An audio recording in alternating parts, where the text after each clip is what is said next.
सदर बाजार पोलिसांची मोठी कारवाई, 60हून अधिक मोबाईल जप्त। सदर बाजार पोलीस ठाणे हद्दीतून चोरीला गेलेले व हरवलेले 63पेक्षा अधिक स्मार्ट मोबाईल फोन मूळ मालकांना परत देण्यात आले।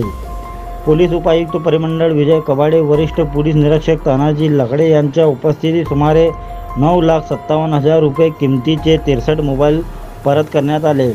चोरीला गेलेले किंवा हरवलेले मोबाईल शोधण्यासाठी सोलापूर शहर पोलिसांकडून अत्याधुनिक तंत्रज्ञानाचा वापर करण्यात येतो।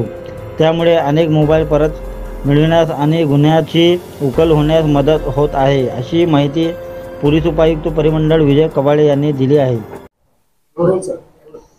आज सदर बाजार पोलीस स्टेशनच्या गुन्हे शोध पथकाने एकूण 63 मोबाईल, त्याची अंदाजे किंमत 9,57,000 रुपये आहे, असे गहाळ झालेले 63 मोबाईल शोधून संबंधित मोबाईल धारकास परत करण्याचा कार्यक्रम घेतलेला आहे।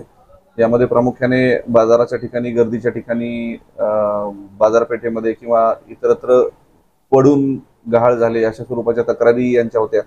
त्या तक्रारीच्या अनुषंगाने मागच्या 2 महिन्यातील ह्या तक्रारीच्या अनुषंगाने गुन्हे शोध पथकाने सायबरच्या मदतीने सदरील मोबाईल लोकेशनवरून ट्रेस करून संबंधित मोबाईल शोधून काढून संबंधिताच्या आज ताब्यात दिलेले आहे।